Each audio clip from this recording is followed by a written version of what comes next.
Storytelling, terrific insights. I've done my research. More friendly, more respectful, more funnier without lawful restrictions.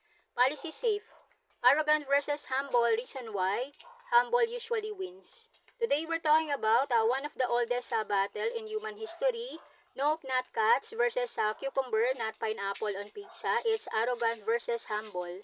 Which attitude helps people make comrades, grow smarter, and avoid becoming that person in the group chat?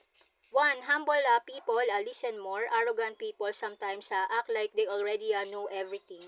Humble people say, interesting, tell me more. And honestly, listening is life unlocking bonds level in real life. Two, humble people learn faster. If you think you know everything, your brain basically closes the door. Humble people keep learning every day. Even a toddler can accidentally touch you. Something important usually about patience. Three, arrogance scares people away. Nobody wants to feel talked down to. A humble person makes others feel comfortable instead of feeling like they're in a surprise job interview. For humble people, handle mistakes better. Arrogant mode, it wasn't my fault. Humble mode, oops, my bad. One creates a drama, the other creates a peace. And sometimes free forgiveness.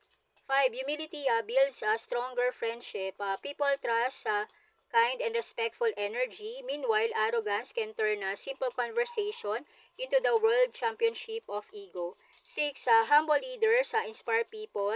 The best leaders don't shout in the greatness.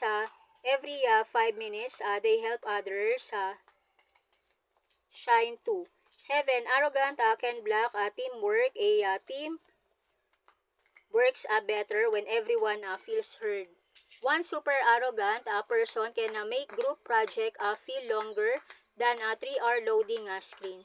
8. Humble people stay curious. Curiosity keeps life exciting. Humble people ask questions. Arrogant people sometimes act like a research with no internet connection.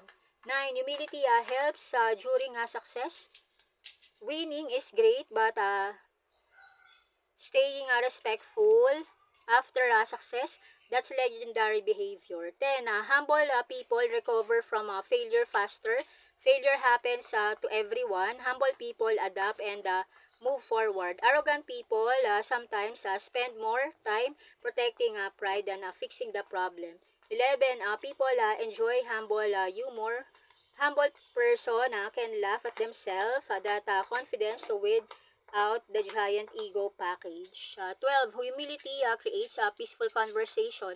Instead of arguing to win, humble people try to understand others. That make discussion calmer and much less exhausting. 13. Humble people earn long-term respect. Fear may get attention for a moment. Respect lasts longer. 14. Arrogance often hides insecurity. Sometimes people act overly proud because they're afraid of looking weak. True confidence doesn't need to announce itself every 10 seconds.